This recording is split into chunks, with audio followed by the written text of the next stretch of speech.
बंदी छोड़ सतगुरु रामपाल जी परमेश्वर जी की जय हो। परम पिता परमात्मा सारी सृष्टि के रचनहार कुल मालिक असंख्य ब्रह्मांडों के स्वामी जगत गुरु तीनों लोकों में प्रवेश करके सबका धारण पोषण करने वाले राजाधिराज आत्माधार नाथों के नाथ देवों के देव महादेव सर्वेश्वर महेश्वर मृत्युंजय अजरो अमर आदि अनादि सनातनी प्रभु जगत पिता जगदीश्वर श्री श्री 1008 की उपाधि के वास्तविक अधिकारी अकाल मूर्त शब्द स्वरूपी राम वासुदेव सर्वगतम ब्रह्म परम पूज्य प्रथम पूज्य परम संत परम पुरुष परम धनी परम दयालु सत्य कबीर हक्का कबीर अल्लाहु अकबर बाखबर अल्लाह ताला जगत के तारणहार जगत के मुक्तिदाता जगत के जगन्नाथ हारे के सहारे हिंदुओं के राम मुसलमानों के अल्लाह सिखों के वाहिगुरु ईसाइयों के मसीह दया के सागर दयानिधि करुणा के सागर करुणानिधि स्वयंभू परिभू संकट मोचन कष्ट हरण मंगल करण दुख भंजन अविगत कबीर निर्विकार निर्विषम परमात्मा अलय अलेख सतगुरु आदि अनादि सतगुरु असली मर्यादा पुरुषोत्तम असली राम असली कृष्ण असली घनश्याम असली मुरारी राजाओं के राजा महाराजाओं के महाराजा शहंशाहों के शहंशाह सम्राटों के सम्राट भगवानों के भगवान अल्लाहों के अल्लाह प्रभुओं के प्रभु मसीहाओं के मसीह सच्चे वाहिगुरु बाबाओं के बाबा पीरों के पीर सेठों के सेठ जगत सेठ सावड़सा सेठ सर्वगुण संपन्न अनंत कोटि कलाओं के स्वामी अनंत कोटि ब्रह्मांडों के नायक योगियों में महायोगी ध्यानियों में महाध्यानी सिद्धों में परम सिद्ध ज्ञानियों में तत्व ज्ञानी ब्रह्म ज्ञानी महाज्ञानी परम ज्ञानी सर्वश्रेष्ठ ज्ञानी विज्ञानी युवा कबीर समर्थ कबीर असमवात अमित ओजा सच्चे रहनुमा करीम अल्लाह सुभान अल्लाह दुनिया के अंतिम पैगंबर 8 सितंबर 1951 से गांव धनाना जिला सोनीपत हरियाणा भारतवर्ष की पावन भूमि पे प्रकट रियल कल की भगवान श्री नारायण साकार हरि श्री बाबा साहेब नूर अनंत परमात्मा सच्चे दरवेश सच्चे बाखबर संत शिरोमणि सतगुरु रामपाल जी परमेश्वर जी के चरण कमल में आप और हम सभी भाई बहनों का अनंत कोटि दंडवत प्रणाम। सत्साई भाई और बहनों, बहुत बड़ी दया बहुत बड़ी मेहर पूज्य गुरुदेव भगवान की परमेश्वर रामपाल जी की जिनके शुभ आशीर्वाद से विशेष आशीर्वाद से उनके सत्संगों का संग्रह रूपी अमृत वचन रूपी पुस्तक ज्ञान गंगा के ऊपर वीडियो बनाने की श्रृंखला जारी है। इसी श्रृंखला में आज हमारा ये 24वें नंबर का वीडियो है और इस पवित्र पुस्तक के प्रत्येक वीडियो से हमें शास्त्र अनुकूल साधना और शत भक्ति मार्ग के विषय में वो सब कुछ जानने और समझने को उपलब्ध हो रहा है जो सदियों से हम नहीं जान पा रहे थे। हमारे नादान तत्व ज्ञानहीन धर्म गुरु हमें इन धर्म शास्त्रों का निष्कर्ष निकाल कर नहीं समझा पा रहे थे। तो भाई और बहनों, इस पवित्र पुस्तक ज्ञान गंगा को पढ़ने से आपकी 101 पीढ़ी का उद्धार होगा, अर्थात उनको मोक्ष मार्ग मिलेगा। और आप जी यदि पूर्ण विश्वास के साथ सतगुरु रामपाल जी से उपदेश प्राप्त करके अगर आजीवन मर्यादाओं में रहकर इस भक्ति मार्ग पर लगे रहे तो आपका तो गुरुदेव भगवान के वचन अनुसार इसी जन्म में पूर्ण मोक्ष संभव है। तो भाई और बहनों, ये पवित्र पुस्तक ज्ञान गंगा बहुत ही महत्वपूर्ण पुस्तक है और आप और हमें जो ये मनुष्य जन्म परमपिता परमेश्वर जी ने दिया है, इस मनुष्य जन्म को यदि हमने सार्थक करना है, इससे यदि हमने मोक्ष प्राप्त करना है तो हमने सतगुरु रामपाल जी के सत्संगों को सुनना ही पड़ेगा या उनके कर कमलों से लिखित पवित्र पुस्तकों का अध्ययन करना ही पड़ेगा। अन्यथा हमें सत भक्ति मार्ग इस धरती पर कहीं और प्राप्त नहीं हो सकता है। क्योंकि भाई और बहनों, सतगुरु रामपाल जी के अमृत वचन उनके द्वारा लिखी पुस्तकें जो ज्ञान उनमें समाहित है वो सर्व धर्मों के सर्व धर्म शास्त्रों से प्रमाणित है। अर्थात इस मन को ना नुकर करने की कहीं कोई गुंजाइश नहीं रह जाएगी जिस समय आप सतगुरु रामपाल जी के ज्ञान को अच्छे से समझ लेंगे। तो भाइयों और बहनों, इस ज्ञान को अच्छे से समझने के लिए हमने सत्संग तो सुनने ही हैं, साथ में हमने सृष्टि रचना का ज्ञान भी बहुत आवश्यक है। सृष्टि रचना भक्ति मार्ग की मास्टर की है। सृष्टि रचना को समझे बिना हम अध्यात्म को नहीं समझ पाएंगे, सतगुरु रामपाल जी के द्वारा दिए गए अमृत ज्ञान को भी नहीं समा पाएंगे अपने हृदय में, और ना अपने दिलो दिमाग में हम इस अमृत ज्ञान को शत ज्ञान के रूप में बैठा पाएंगे। तो सृष्टि रचना का भक्ति मार्ग पर लगने से पहले समझना बहुत ही जरूरी है, और यह कंप्लीट शास्त्र प्रमाणित यथार्थ सृष्टि रचना आपको सिर्फ और सिर्फ सतगुरु रामपाल जी के पास मिलेगी। तो जब भी आप YouTube पर सतगुरु रामपाल जी के सत्संग सुनना शुरू करें तो सबसे पहले सृष्टि रचना को अवश्य सुनिएगा, या उनके द्वारा लिखित पुस्तकों में भी सृष्टि रचना का जिक्र अवश्य होता है। आप पहले सृष्टि रचना को समझें, उसके बाद फिर सतगुरु रामपाल जी के सत्संग आगे सुने, तब आप इस अध्यात्म को समझ पाएंगे। तो भाइयों और बहनों, आज इस पवित्र पुस्तक ज्ञान गंगा पर हमारा 24वें नंबर का वीडियो है। हमने अभी तक इस पवित्र पुस्तक से अध्यात्म के विषय में बहुत कुछ जाना है, समझा है। किस प्रकार से हम पहले सतलोक में रहा करते थे, सर्व सुख वहाँ पर हम कबीर परमेश्वर जी के आशीर्वाद से मुफ्त में भोगा करते थे। फिर कैसे हम इस ज्योति निरंजन यानी काल के ऊपर आसक्त हुए और पतिव्रता धर्म से नीचे गिरे, और कबीर परमेश्वर जी ने हम सभी आत्माओं को इस काल के साथ यहाँ 21 ब्रह्मांडों में भेज दिया, और यहाँ आकर हम केवल अपना कर्म दंड ही भोग रहे हैं।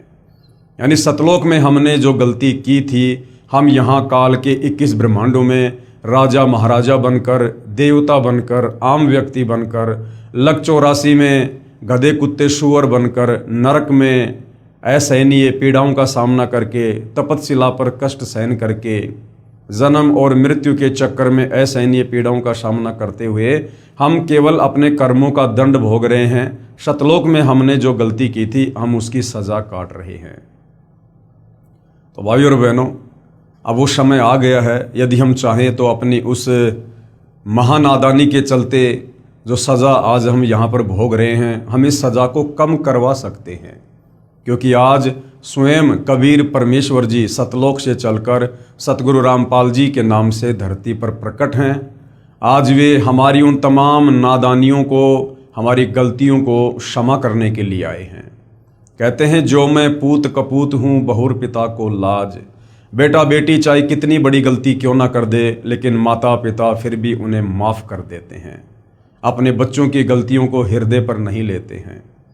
तो आज भाइयों और बहनों, हमें पुनः उस कबीर परमेश्वर ने, दयालु परमात्मा ने एक बहुत ही ज़बरदस्त सुअवसर दिया है। यदि हम चाहें तो इस शास्त्र अनुकूल शत भक्ति मार्ग को जो उन्होंने ही स्वयं आकर दिया है, हम इसको अच्छे से समझकर और उनसे उपदेश प्राप्त करके, भक्ति करके हम अपनी सज़ा को माफ़ करवा सकते हैं, कम करवा सकते हैं।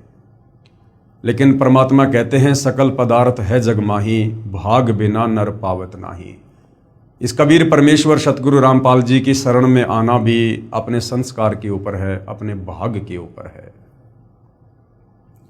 तो भाइयों और बहनों, चारों युगों में कबीर परमेश्वर जी आते हैं और हम आत्माओं को यही ज्ञान सुनाते हैं, यही ज्ञान समझाते हैं जो वे आज सतगुरु रामपाल जी के नाम से प्रकट होकर हमें सुना रहे हैं, हमें बता रहे हैं।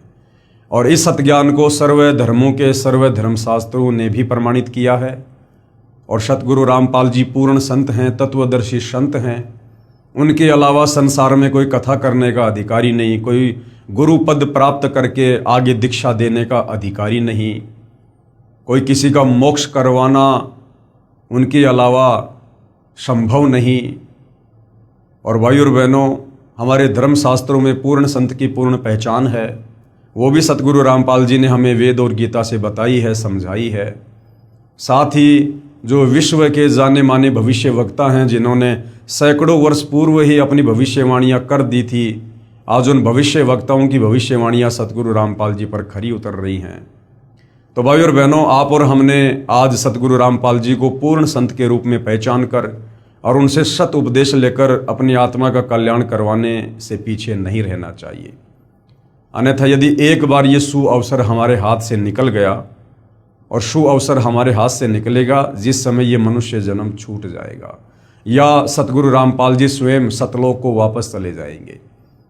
उसके बाद इस धरती पर हमें कोई ये बातें बताने वाला नहीं होगा, हमें कोई मोक्ष प्रदान करवाने वाला नहीं होगा, और हम फिर से अनंत युगों के लिए इस काल बलि के 21 ब्रह्मांड में सजा काटने के लिए यहीं पर रह जाएंगे। तो भाई और बहनों, आज उस महापुरुष, परम दिव्य पुरुष, तेजपुंज के व्यक्तित्व के धनी, जो स्वयं सतलोक से चलकर पृथ्वी पर अवतरित हुए हैं, उस महापुरुष परम पूज्य गुरुदेव सतगुरु रामपाल जी के लीला में जीवन को हम थोड़ा सा समझेंगे, ताकि हमारा विश्वास दृढ़ हो कि किस प्रकार से उन्होंने सतलोक से चलकर गति करके धरती पर प्रकट होकर यहाँ एक आम व्यक्ति, आम संत की भांति लीला करते हुए आप और हम तक ये अमृत ज्ञान पहुँचा रहे हैं। तो पवित्र पुस्तक ज्ञान गंगा, जिसमें पूज्य गुरुदेव सतगुरु रामपाल जी का संक्षिप्त लीला में जीवन परिचय लिखा हुआ है, ये पवित्र पुस्तक ज्ञान गंगा है जो आप जियों के सामने है। पेज नंबर 168 है। सतगुरु रामपाल जी महाराज का संक्षिप्त परिचय, संक्षिप्त लीला में परिचय होना चाहिए। संक्षिप्त परिचय तो किसी का भी हो सकता है भाई और बहनों, किसी सरपंच का, किसी विधायक का, किसी देव का, किसी महादेव का, लेकिन वास्तव में जो लीलाधर है, वास्तव में जो लीला करने के लिए आते हैं, वो कबीर परमात्मा स्वयं सतगुरु रूप में आते हैं। बाकी ये जितने भी देवी देवता हैं, ब्रह्मा विष्णु महेश हैं, ये अवतार रूप में आते हैं, राम रूप में, श्री कृष्ण रूप में, अन्य रूप में। तो हम इनके जीवन काल को लीला नहीं कह सकते, क्योंकि ये इस पृथ्वी पर कोई लीला करने के लिए नहीं आते हैं, ये केवल अपना कर्म दंड भोगने के लिए आते हैं। जैसे विष्णु जी को नारद जी का श्राप लगा, तो त्रेता युग में वो अपना कर्म दंड भोगने के लिए और यहाँ पर श्री रामचंद्र रूप में एक जीवन जी कर गए। रामचंद्र वाले जीवन में उन्होंने बाली को धोखे से मारा, एक नया उनका वो कर्म बन गया। फिर उस कर्म दंड को भोगने के लिए दोबारा श्री कृष्ण जी रूप में द्वापर में आए। तो हमें इस 21 ब्रह्मांड में जो मुख्य शक्तियां आप और हमें दिखाई देती हैं, ब्रह्मा विष्णु महेश, ये जब यहाँ पर अवतार धारण करके आते हैं तो हम इनके जीवन को लीला में जीवन नहीं कह सकते। लेकिन कबीर परमेश्वर जी, जिनके ऊपर कोई कर्म दंड लागू नहीं होता है, वो इन कर्म और भ्रमों से दूर हैं। वो तो दुनिया के कर्म दंड काटने के लिए आते हैं, दुनिया की भ्रमणाओं का समाधान करने के लिए आते हैं। तो कबीर परमेश्वर जी जब सतगुरु रूप में, तत्वदर्शी संत के रूप में धरती पर प्रकट होकर लीला करते हैं, तो उनके लीला में जीवन काल को समझने के लिए हमने लीला में संक्षिप्त जीवन परिचय शब्द का ही प्रयोग करना चाहिए। सतगुरु रामपाल जी महाराज का संक्षिप्त लीला में जीवन परिचय। सतगुरु रामपाल जी का प्राकाटे, हालांकि यहाँ पर लेखक के द्वारा जन्म शब्द का प्रयोग किया गया है, लेकिन अब सतगुरु रामपाल जी की वास्तविक परमात्मा वाली स्थिति से परिचित होने के बाद हम उनके नाम के आगे जन्म शब्द का प्रयोग नहीं कर सकते, क्योंकि उनका जन्म नहीं होता है। ये स्वयंभू परमात्मा हैं, ये परिभू हैं। कबीर मनीषी परिभू, शुक्रम अकायम असनावीरम, यजुर्वेद इसका प्रमाण है। और कबीर परमेश्वर जी भी अपनी वाणी में सतगुरु की परिभाषा के विषय में बताते हैं कि ना सतगुरु जननी जनय और जाके माना बाप, पिंड ब्रह्मंड से रहित है ना वहाँ तीनों ताप। जो वास्तव में सतगुरु होगा, सतगुरु कहलाने का अधिकारी होगा, वो कभी भी माँ के गर्भ से जन्म लेकर नहीं आता है। ये बात और है कि कबीर परमेश्वर जी जब सतगुरु रूप में धरती पर प्रकट होते हैं तो हम जीवों की चरम दृष्टि को धोखा देते हुए लीला वो कुछ भी कर सकते हैं। लेकिन इस सत्य ज्ञान से परिचित होने के बाद और सतगुरु की परिभाषा से परिचित होने के बाद हम अपने पूज्य गुरुदेव भगवान परमेश्वर का प्रयोग नहीं कर सकते। सतगुरु रामपाल जी का प्राकाटे 8 सितंबर 1951 को गांव धनाना, जिला सोनीपत, हरियाणा में एक किसान परिवार में हुआ। पढ़ाई पूरी करके हरियाणा प्रांत में सिंचाई विभाग में जूनियर इंजीनियर की पोस्ट पर 18 वर्ष कार्यरत रहे। सन 1988 में परम संत राम देवानंद जी से दीक्षा प्राप्त की तथा तन मन से सक्रिय होकर स्वामी राम देवानंद जी द्वारा बताए भक्ति मार्ग से साधना की तथा परमात्मा का साक्षात्कार किया। अब देखिए भाई और बहनों, इस पुस्तक के जो लेखक हैं वो भगत हैं और इस पुस्तक में जो ज्ञान है वो सतगुरु रामपाल जी के सत्संगों का संग्रह है। लेकिन लेखक की एक अपनी सोच है, क्योंकि लेखक एक भगत है, परमात्मा नहीं है। तो लेखक ने जैसा सतगुरु रामपाल जी को जाना है, पहचाना है, उस हिसाब से लेखक यहां पर अपने विचार व्यक्त कर रहा है। तो लेखक में भिन्नता होती है। इसलिए आप जो इस पवित्र पुस्तक पर वीडियो देख रहे हैं, तो जैसा हमने सतगुरु रामपाल जी को उन्हीं के आशीर्वाद से जाना है, पहचाना है, अंश मात्र उनकी महिमा से परिचित हुए हैं, उस आधार से हम तो यही कहेंगे कि सन 1988 में यहाँ पर जो ये परम संत है, ये शब्द आदरणीय राम देवानंद जी के नाम से पहले प्रयोग नहीं होना चाहिए, क्योंकि परम संत एक समय में धरती पर एक ही होता है। परम संत कहो या पूर्ण संत कहो या तत्वदर्शी संत कहो, ये भूमिका स्वयं सतलोक से चलकर कबीर परमात्मा स्वयं ही निभाते हैं। और एक समय में धरती पर दो परम संत नहीं हो सकते हैं। तो आदरणीय राम देवानंद जी, जो कि सतगुरु रामपाल जी के मुंह बोले गुरुदेव की जिन्होंने भूमिका की है, तो जाहिर सी बात है वो सतगुरु रामपाल जी के समकालीन रहे हैं, क्योंकि उनका आपस में लीलामय तरीके से गुरु शिष्य का नाता रहा है। तो परम संत तो उनमें से एक ही हो सकता है, दो तो नहीं हो सकते। जैसे आज से लगभग 650 साल पहले कबीर परमेश्वर जी बनारस के काशी में प्रकट हुए और उन्होंने पंडित रामानंद जी को अपना मुंह बोला गुरु धारण किया। और कहने को तो जगत वालों के सामने उस समय कबीर जी, जो कि परम संत थे, पूर्ण संत थे, तत्वदर्शी संत थे, वो गुरु शिष्य परंपरा को बनाए रखने के लिए और पंडित रामानंद जी को अपना गुरुदेव कहा करते थे, अपना परमात्मा कहा करते थे, उनको परम संत, पूर्ण संत कहा करते थे। लेकिन लोग दिखावे में, दुनिया की नजरों में, असल में पंडित रामानंद जी के गुरु कबीर जी थे। ठीक वही लीला, वही भूमिका भाई और बहनों वर्तमान में भी निभाई गई है, क्योंकि सतगुरु रामपाल जी के रूप में वही परम शक्ति, वही कबीर देव पुनः धरती पर प्रकट हुए हैं 8 सितंबर 1951 को। और आज से 650 साल पहले कबीर जी ने आदरणीय धर्मदास जी के द्वारा जब कबीर सागर लिखवाया, तो उन्होंने पहले ही वर्तमान समय के लिए कह दिया था कि 12वें पंथ हम ही चल आवें और सब पंथों को मिटाकर एक पंथ चलावें। कि धर्मदास आगे चलकर जब 12वां पंथ चल चुका होगा, तो उस 12वें पंथ के अंत में मैं कबीर खुद ही जाऊंगा और एक नया पंथ चलाऊंगा और अपने ज्ञान को संसार में फैलाऊंगा। तो कबीर परमेश्वर जी की वाणियां तो मिथ्या नहीं हो सकती हैं, क्योंकि साध वचन पलटे नहीं, चाहे पलट जाए ब्रह्मांड। कबीर वाणी कभी भी फैल नहीं हो सकती है। अगर उन्होंने कहा है कि मैं स्वयं ही जाऊंगा, तो उन्होंने वर्तमान में स्वयं ही आना था और वे स्वयं ही आए हैं। 12वें पंथ के अंतिम गुरु आदरणीय राम देवानंद जी थे और 12वें पंथ में ही कबीर परमेश्वर जी ने आना था अपनी वाणी के अनुसार कि 12वें पंथ हम ही चल आवें। तो 8 सितंबर 1951 को सतगुरु रामपाल जी धरती पर लीलामय तरीके से ये प्रकट हुए।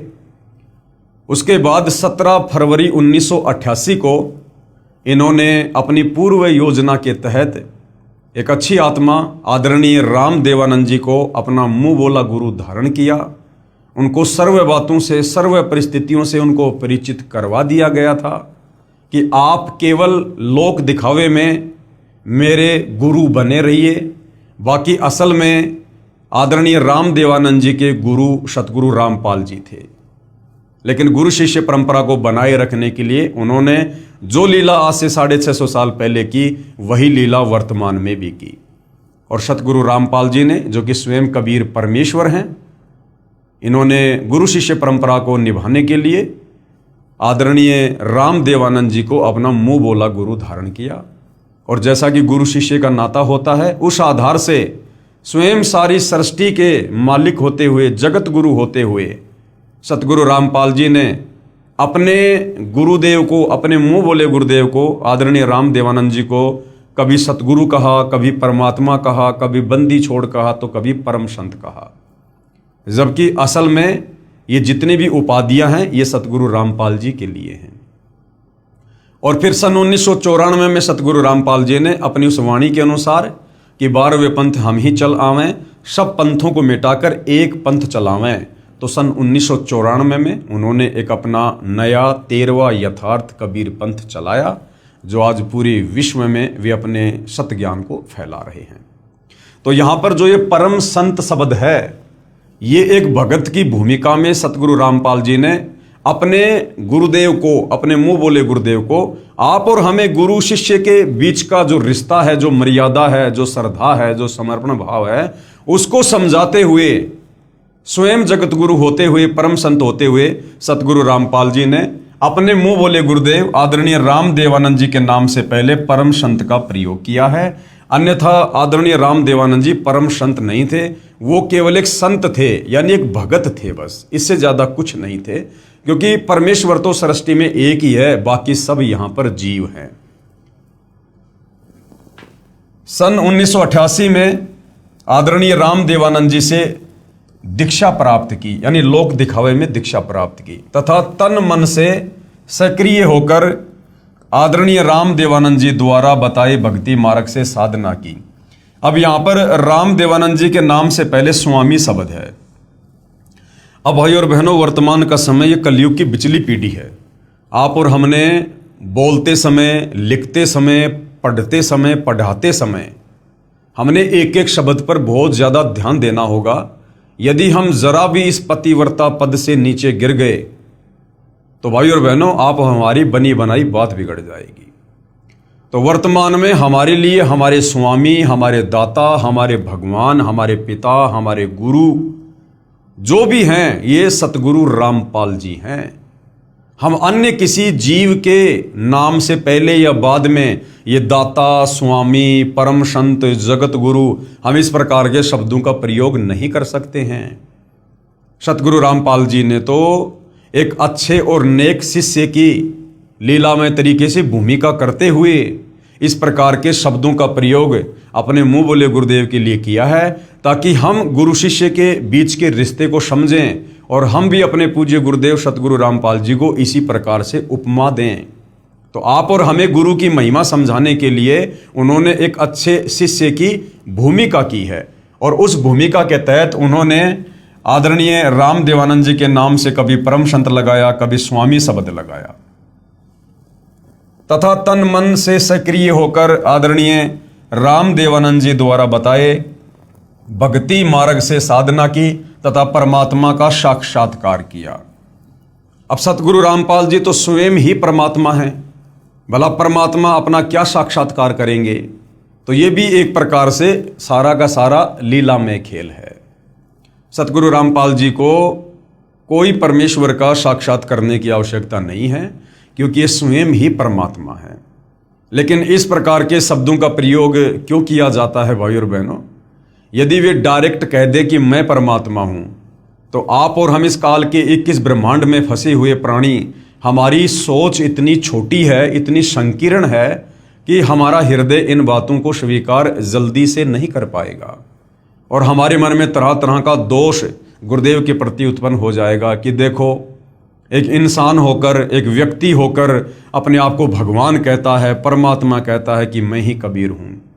और गुरु के प्रति यदि इतना भी मन में दोष आ गया तो फिर हम मोक्ष प्राप्त नहीं कर सकते, हमारी भक्ति कमाई नष्ट हो जाती है। तो स्वयं कबीर परमेश्वर होते हुए भी उन्होंने बहुत सारी लीलाएं एक आम व्यक्ति की भांति करनी पड़ती है आप और हमें इस अध्यात्म को समझाने के लिए। और जब हम उनके आशीर्वाद से, उनकी क्षणिक लीलाओं से परिचित हो जाते हैं, उसके बाद फिर हम स्वयं ही डिसीजन लेने में सक्षम हो जाएंगे कि वास्तव में पूज्य गुरुदेव भगवान क्या परम शक्ति है। सतगुरु रामपाल जी को नाम दीक्षा 17 फरवरी 1988 को फाल्गुन महीने की अमावस्या को रात्रि में प्राप्त हुई, जो कि नास्त्रदमस जी की भविष्यवाणी में लिखा हुआ है। उस समय सतगुरु रामपाल जी महाराज की आयु, हम यहाँ पर आयु शब्द का डायरेक्ट प्रयोग सतगुरु रामपाल जी के लिए नहीं कर सकते हैं, क्योंकि सतगुरु रामपाल जी स्वयं कबीर भगवान हैं और कबीर भगवान की कोई आयु नहीं होती है। तो हम यहाँ पर ये शब्द यूज करेंगे, लीला में आयु। उस समय सतगुरु रामपाल जी महाराज की लीला में आयु 37 वर्ष थी और उपदेश दिवस यानी दीक्षा दिवस को संत मत में उपदेशी भगत का आध्यात्मिक जन्मदिन माना जाता है। यानी वास्तव में हमारा जो असली जन्म है वो उस दिन होता है जिस दिन हमें परम संत से नाम उपदेश प्राप्त होता है, क्योंकि उसी दिन से हम इस मनुष्य जीवन को, जिस विशेष मकसद के लिए हमें ये प्राप्त होता है, हम इस मनुष्य जीवन से वो काम शुरू करते हैं, यानी भक्ति, मोक्ष प्राप्ति के मार्ग पर चलना। कब? जिस दिन हमें परम संत से ये जो है तत्व ज्ञान उपदेश प्राप्त होता है। तो भगत का वास्तव में जो जन्म होता है वो उस दिन होता है जिस दिन उसे परम संत से नाम दीक्षा प्राप्त होती है। उपरोक्त विवरण श्री नास्त्रदमस जी की उस भविष्यवाणी से पूर्ण मेल खाता है जो पेज संख्या 44-45 पर लिखी है। जिस समय उस तत्व दृष्टा सायरन यानी धार्मिक नेता का आध्यात्मिक जन्म होगा, उस दिन अंधेरी अमावस्या होगी। उस समय उस विश्व नेता की आयु 16, 20, 25 वर्ष नहीं होगी। वह तरुण नहीं होगा, बल्कि वह प्रौढ़ होगा, यानी ना बूढ़ा होगा ना जवान होगा। और वह 50 और 60 वर्ष के बीच की उम्र में संसार में प्रसिद्ध होगा। वह सन 2006 होगा। तो नास्त्रदमस जी की भविष्यवाणी के अनुसार एक एक शब्द सतगुरु रामपाल जी के लीला में जीवन के ऊपर खरे उतर रहे हैं। सन 1993 में आदरणीय राम देवानंद जी महाराज ने आपको यानी सतगुरु रामपाल जी को सत्संग करने की आज्ञा दी। भाई आज्ञा तो परमात्मा देते हैं सत्संग करने की, सेवा करने की। तो यहां पर हम सीधे शब्दों में ये नहीं कह सकते कि आदरणीय राम देवानंद जी ने सतगुरु रामपाल जी को सत्संग करने की आज्ञा दी। सारी सृष्टि के मालिक को, जगत गुरु को कौन आज्ञा दे सकता है? ये आते हैं स्वयं सतलोक से चलकर हमें आज्ञा देने के लिए। तो लीलामय तरीके से आप जी को सत्संग करने की आज्ञा दी, आप जी के ही आदेश अनुसार। तथा सन 1994 में नामदान करने की लीलामय तरीके से आज्ञा प्रदान की। भक्ति मार्ग में लीन होने के कारण, अब भाई और बहनों हम ये नहीं कह सकते परमात्मा के लिए कि भक्ति मार्ग में लीन होने के कारण। भक्ति मार्ग में तो भगत ने लीन होना चाहिए। परमेश्वर तो भक्ति दान करने के लिए आते हैं। तो यहां पर यह लिखना चाहिए कि संसार को सत भक्ति मार्ग देने में लीन होने के कारण जेई की पोस्ट से त्याग पत्र दे दिया। यानी सतगुरु रामपाल जी ने, जैसा कि इस काल के लोग की व्यवस्था है, कोई नौकरी करता है, कोई मजदूरी करता है, उस आधार से इन्होंने भूमिका करते हुए और जूनियर इंजीनियर की छोटी सी नौकरी भी अपने भरण पोषण के लिए जो है वो करके दिखाई। जेई की पोस्ट से त्यागपत्र दे दिया, जो हरियाणा सरकार द्वारा 16/5 सन 2000 को पत्र नंबर 3492-3500 डेट 16/5/2000 के तहत स्वीकृत है। सन 1994 से 1998 तक सतगुरु रामपाल जी महाराज ने घर घर, गांव गांव, नगर नगर में जाकर सत्संग किया। आदरणीय गरीबदास जी के सदग्रंथ साहिब को आधार बनाकर, यानी 5वें वेद सूक्ष्म वेद को उन्होंने गांव गांव जाकर, नगर नगर जाकर समझाया। बहुत संख्या में अनुयायी हो गए, साथ साथ ज्ञानहीन संतों का विरोध भी बढ़ता गया। सन 1999 में गांव करोथा, जिला रोहतक, हरियाणा में सतलोक आश्रम करोथा की स्थापना की तथा 1 जून 1999 से 7 जून 1999 तक परमेश्वर कबीर जी के प्रकट दिवस पर 7 दिवसीय विशाल सत्संग का आयोजन करके आश्रम का प्रारंभ किया तथा महीने की प्रत्येक पूर्णिमा को 3 दिन का सत्संग प्रारंभ किया। दूर दूर से श्रद्धालु सत्संग सुनने आने लगे तथा तत्व ज्ञान को समझकर बहुत संख्या में अनुयायी यानी भगत बनने लगे। चंद दिनों में सतगुरु रामपाल जी महाराज जी के भक्तों की संख्या लाखों में पहुंच गई। जिन ज्ञानहीन संतों व ऋषियों के अनुयायी सतगुरु रामपाल जी के पास आने लगे तथा अनुयायी बनने लगे, फिर उन अज्ञानी आचार्यों तथा संतों से प्रश्न करने लगे कि आप सारा ज्ञान अपने सदग्रंथों के विपरीत बता रहे हैं। क्योंकि सतगुरु रामपाल जी के सत्संगों का आधार हमारे धर्म ग्रंथ हैं, धर्मशास्त्र हैं। सतगुरु रामपाल जी ने प्रोजेक्टर पर, टीवी चैनलों पर, समाचार पत्रों में उंगलियां रख रख के आप और हमें समझाया, बताया कि पवित्र गीता जी क्या कह रही है, पवित्र चारों वेद भक्ति के विषय में क्या बता रहे हैं, महर्षि दयानंद जी की सत्यार्थ प्रकाश हमें क्या बता रही है, क्या समझा रही है, जबकि वेदों में परमेश्वर के विषय में क्या लिखा है, और स्वामी जी ने जो है इन चारों वेदों के विपरीत जो ज्ञान अपने सत्यार्थ प्रकाश में दिया है वो क्या कुछ कह रहा है। तो जब ये सत्य ज्ञान समाज में जाने लगा और बहुसंख्या में लोग उन नकली संतों को, आचार्यों को छोड़ छोड़कर सतगुरु रामपाल जी की शरण में अपनी आत्मा के कल्याण हेतु आने लगे, तो जाहिर सी बात है भाई और बहनों, उन संतों को, उन अज्ञानी धर्मगुरुओं को दर्द तो होगा ही, पीड़ा तो होगी ही, क्योंकि उनके धार्मिक धंधे पर चोट जो लग रही थी। यजुर्वेद अध्याय 8 मंत्र 13 में लिखा है कि पूर्ण परमात्मा अपने भगत के सारे अपराध यानी पाप नाश कर देता है। भाई परमात्मा यहाँ इस काल के 21 ब्रह्मांड में हमारे पाप कर्मों का नाश करने के लिए तो आते हैं, क्योंकि हम तो युगों युगों के पापी हैं, पाप कर्मों में सने हुए हैं। इस काल ने हमारे को कर्म बंधनों में बांध रखा है बुरी तरह से। कोई ठीक ठिकाने का दान धर्म या कोई सत्य साधना ये हमें नहीं करने देता, जिससे हमारे ये पुण्य नहीं बनते हैं। तो परमेश्वर सतलोक से चलकर हमारे पाप कर्मों का नाश करवाकर हमें स्वच्छ करके, स्वस्थ करके और हमें सतलोक ले जाने के लिए तो आते हैं। आपकी पुस्तक जो हमने खरीदी है उसमें लिखा है कि परमात्मा अपने भगत के पाप क्षमा नहीं कर सकता। यानी जो विशेषकर आर्य समाज से जुड़े लोग थे, जो महर्षि दयानंद जी के प्रवचनों से, उनकी पुस्तकों से काफ़ी प्रभावित थे और सत्यार्थ प्रकाश को जब वो पढ़ा करते थे, तो सत्यार्थ प्रकाश में दयानंद जी ने लिखा है कि परमात्मा अपने भगत के, भक्ति करने वाले साधक के पाप कर्मों का नाश नहीं करता है।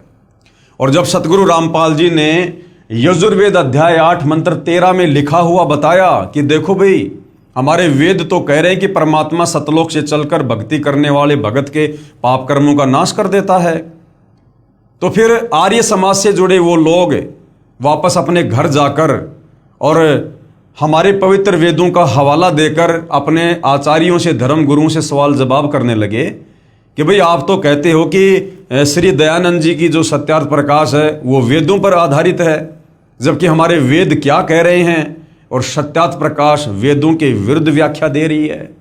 तो इस प्रकार से विरोधाभास बढ़ता गया। आपकी पुस्तक जो हमने खरीदी है यानी सत्यार्थ प्रकाश, उसमें लिखा है कि परमात्मा अपने भगत के पाप क्षमा नहीं कर सकता। आपकी पुस्तक सत्यार्थ प्रकाश समोल्लास 7 में लिखा है कि सूर्य पर पृथ्वी की तरह मनुष्य तथा अन्य प्राणी निवास करते हैं, इसी प्रकार पृथ्वी की तरह सर्व वहाँ पर पदार्थ हैं, बाग बगीचे हैं, नदी हैं, झरने हैं, आदि आदि। क्या ये संभव है? पवित्र यजुर्वेद अध्याय 5 मंत्र 1 में लिखा है कि परमात्मा सहशरीर है, अग्ने तनु असी विष्णवे तवा सोमस्य तनुरसी। इस मंत्र में 2 बार गवाही दी है कि परमेश्वर यानी परमात्मा सहशरीर है, साकार है। उस अमर पुरुष परमात्मा का सर्व के पालन करने के लिए शरीर है, अर्थात परमात्मा जब अपने भक्तों को तत्व ज्ञान समझाने के लिए कुछ समय अतिथि रूप में इस संसार में आता है, तो अपने वास्तविक तेजोमय शरीर पर हल्के तेज पुंज का शरीर ओढ़ कर आता है। क्योंकि सतलोक में कबीर परमेश्वर के शरीर का इतना नूर है, इतना तेज है कि उनके शरीर के एक बाल में करोड़ सूर्य, करोड़ चंद्रमा, इससे भी ज्यादा रोशनी है। अब यदि वो कबीर परमात्मा अपने वास्तविक तेजोमय रूप में इस पृथ्वी पर आ भी जाए, तो हम उनको देख ही नहीं पाएंगे, क्योंकि परमेश्वर का शरीर पारदर्शी है, बहुत तेजोमय है। जिस प्रकार भाइयों और बहनों एक शीशा होता है, बहुत साफ सुथरा है, पारदर्शी है, और ये मक्खी मच्छर उसके टक्कर मारते हैं क्योंकि वो पारदर्शी है। इसी प्रकार कबीर परमेश्वर जी का जो ओरिजिनल जो तेजोमय शरीर है वो पारदर्शी है, नूरी है। अगर वो आ भी गए तो हम उनको देख नहीं पाएंगे। उसको वही साधक देख सकता है जिसकी दिव्य दृष्टि खुल जाती है, जिसको कबीर परमेश्वर जी दिव्य दृष्टि प्रदान कर देते हैं। अब जैसे भाइयों और बहनों, यहाँ पर भूत भी हैं, प्रेत भी हैं, पिशाच भी हैं, घूमते रहते हैं, अपनी योनि भोग रहे हैं, लेकिन वो सूक्ष्म शरीर में होते हैं, और सूक्ष्म शरीर में होने के चलते हम उनको अपनी इस चरम दृष्टि से देख नहीं सकते। हमारे आसपास बहुसंख्या में भूत पिशाच घूमते रहते हैं दिन रात, लेकिन हम अपनी चरम दृष्टि से उनके सूक्ष्म शरीर को देख नहीं सकते हैं। तो सोचिए, जब हम एक भूत पिशाच के शरीर को नहीं देख सकते तो कबीर परमेश्वर जी के शरीर की हम क्या व्याख्या करें? वे तो नूरी हैं, तेजोमय हैं। तो इस प्रकार से वेदों में लिखा है कि कबीर परमेश्वर का जो शरीर है वो मानव सदृश है, वो साकार हैं, दिखाई देते हैं, लेकिन वो भक्ति विधि अलग है, जिस भक्ति विधि से हम उनको देख सकते हैं, हम उनके दर्शन कर सकते हैं। और महर्षि दयानंद जी ने अपनी सत्यार्थ प्रकाश में लिखा है कि परमात्मा निराकार है, परमात्मा का साक्षात्कार नहीं किया जा सकता। तो कबीर परमेश्वर जब सतलोक से यहां पर आते हैं तो अपने तेज पुंज वाले शरीर को अपनी शक्ति से हल्का करके, अपने नूर को, अपनी चमक को, अपनी तेज को हल्का करके, और यहां पर एक आम व्यक्ति की भांति यहां पर लीला करते हैं, ताकि हम उनको देख सकें, उनसे बात कर सकें, और हम उनके तत्व ज्ञान को समझकर अपनी आत्मा का कल्याण करवा सकें। भक्तों को तत्व ज्ञान समझाने के लिए कुछ समय अतिथि रूप में इस संसार में आता है, तो अपने वास्तविक तेजोमय शरीर पर हल्के तेज पुंज का शरीर ओढ़ कर आता है। इसलिए उपरोक्त मंत्र में 2 बार प्रमाण दिया है। इस तरह के तर्क से निरुत्तर होकर अपने अज्ञान का पर्दाफाश होने के डर से उन अज्ञानी संतों, महंतों व आचार्यों ने सतलोक आश्रम करोथा के आसपास के गांव में सतगुरु रामपाल जी महाराज को बदनाम करने के लिए दुष्प्रचार करना प्रारंभ कर दिया तथा 12/7/2006 को सतगुरु रामपाल जी को जान से मारने तथा आश्रम को नष्ट करने के लिए आप तथा अपने अनुयायियों से सतलोक आश्रम पर आक्रमण करवाया। पुलिस ने रोकने की कोशिश की, जिस कारण से कुछ उपद्रवकारी चोटिल हो गए। सरकार ने सतलोक आश्रम को अपने अधीन कर लिया तथा सतगुरु रामपाल जी महाराज व कुछ अनुयायियों पर झूठा केस बनाकर जेल में डाल दिया। इस प्रकार 2006 में सतगुरु रामपाल जी महाराज विख्यात हुए। यानी नास्त्रदमस जी की भविष्यवाणी के अनुसार कि वो शायरन, वो धार्मिक नेता सन 2006 के आते आते वो जो है विख्यात होगा। तो बरवाला कांड जब हुआ था तो सतगुरु रामपाल जी विशेषकर हरियाणा और भारतवर्ष में जो है काफ़ी जो है विख्यात हुए। भले ही अनजानों ने झूठे आरोप लगाकर संत को प्रसिद्ध किया, परंतु संत निर्दोष है। प्रिय पाठकों, नास्त्रदमस की भविष्यवाणी को पढ़कर सोचेंगे कि सतगुरु रामपाल जी को इतना बदनाम कर दिया है, कैसे संभव होगा कि विश्व को ज्ञान प्रचार करेगा। उनसे प्रार्थना है कि परमात्मा पल में परिस्थिति बदल सकता है। साहिब से सब होत है, बंदे से कुछ नहीं, वो राई से पर्वत करे और फिर पर्वत से राई। परमात्मा पल भर में कुछ भी कर सकते हैं। साहिब से सब होत है, बंदे से कुछ नहीं, वो राई से पर्वत करे, पर्वत से फिर राई। यानी परिस्थितियों को वो कैसे भी और किसी प्रकार से तब्दील कर सकते हैं, ये उनके सामर्थ्य में है। परमेश्वर कबीर जी अपने बच्चों के उद्धार के लिए शीघ्र ही समाज को तत्व ज्ञान द्वारा वास्तविकता से परिचित करवाएंगे, अर्थात अब करवा दिया है। पूरा विश्व सतगुरु रामपाल जी महाराज के ज्ञान का लोहा मानेगा। सतगुरु रामपाल जी महाराज सन 2003 से अखबारों व टीवी चैनलों के माध्यम से सत्य ज्ञान का प्रचार कर अन्य धर्मगुरुओं से कह रहे हैं कि आपका ज्ञान शास्त्र विरुद्ध, अर्थात आप भगत समाज को शास्त्र रहित पूजा करवा रहे हैं और दोषी बन रहे हैं। यदि मैं गलत कह रहा हूं तो इसका जवाब दो। आज तक किसी भी संत ने जवाब देने की हिम्मत नहीं की, क्योंकि उन संतों के पास में शास्त्र अनुकूल साधना नहीं है, उनके पास में तत्व ज्ञान का अभाव है, वो सृष्टि रचना से अपरिचित हैं, जिस कारण से वो सत्य का सामना करने में सक्षम नहीं है, भले वो कितने बड़े आचार्य या शंकराचार्य के पदों पर क्यों ना विराजमान है। सतगुरु रामपाल जी महाराज को ईस्वी सन यानी 2001 में अक्टूबर महीने के प्रथम बृहस्पतिवार को अचानक प्रेरणा हुई कि सर्व धर्मों के सदग्रंथों का गहराई से अध्ययन कर इस आधार पर सर्वप्रथम पवित्र श्री मद भगवत गीता जी का अध्ययन किया। अब देखो भाइयों और बहनों, बार बार कहना पड़ता है कि सतगुरु रामपाल जी कोई आम व्यक्ति, कोई आम संत नहीं है, ये लीला अवश्य कर रहे हैं। ये स्वयं कबीर देव हैं, सारी सृष्टि के मालिक हैं। और सतगुरु रामपाल जी को, जो कि सर्वज्ञ हैं, जगत गुरु हैं, इनको किसी भी धर्म ग्रंथ का अध्ययन करने की कोई आवश्यकता नहीं है। सर्व ज्ञान इनके अंदर समाहित है। और सतगुरु रामपाल जी को प्रेरणा नहीं होती है, भगवान दूसरों को प्रेरणा किया करते हैं, भगवान को प्रेरणा नहीं हुआ करती है, भगवान किसी प्रेरणा के आधार से नहीं चला करते हैं, क्योंकि सतगुरु रामपाल जी आप और हमारी तरह कोई जीव नहीं है, ये स्वयं परमात्मा है। सन 2001 में अक्टूबर महीने के प्रथम बृहस्पतिवार को अपनी पूर्व निर्धारित योजना के अनुसार सतगुरु रामपाल जी ने सर्व धर्मों के सदग्रंथों का भगत समाज के सामने खुलासा करना शुरू किया, ना कि सर्व धर्मों के सदग्रंथों का गहराई से अध्ययन किया, क्योंकि परमेश्वर को किसी भी सदग्रंथ के अध्ययन करने की आवश्यकता नहीं पड़ती है। अगर कोई सदग्रंथों का अध्ययन करके आगे ज्ञान देगा तो फिर हम उसको सतगुरु नहीं कह सकते, हम उसको जगत गुरु नहीं कह सकते हैं, क्योंकि कोई भी व्यक्ति पूरे विश्व के सदग्रंथों का अध्ययन करके ज्ञान प्राप्त नहीं कर सकता, समाज को ज्ञान नहीं दे सकता। इंसान की एक कैपेसिटी है, एक औकात, एक सीमा है। जिस प्रकार एक कुएं का जल होता है और जिस प्रकार एक समुद्र का जल होता है, तो कुआं समझो एक जीव, एक व्यक्ति, वो व्यक्ति अपने जल से, जिस प्रकार वो कुआं अपने जल से कितने लोगों की आवश्यकता पूरी कर सकता है, और समुद्र का जल अथाह होता है, अथाह असीमित। तो सतगुरु रामपाल जी ने किन्हीं सदग्रंथों का अध्ययन करने की आवश्यकता नहीं पड़ती है, वे स्वयं परिपूर्ण हैं, सर्वज्ञ हैं, सर्व सिद्धियों के स्वामी हैं, वे दुनिया को अध्ययन करवाते हैं। तो भगत समाज के सामने एक आम व्यक्ति की, एक आम संत की लीला करते हुए उन्होंने इस प्रकार की भूमिकाओं को जन्म देना पड़ता है। इस आधार पर सर्वप्रथम पवित्र श्री मद भगवत गीता जी का अध्ययन किया तथा पुस्तक गहरी नजर गीता में रचना की, तथा उसी आधार पर सर्वप्रथम राजस्थान प्रांत के जोधपुर शहर में मार्च 2002 में सत्संग प्रारंभ किया।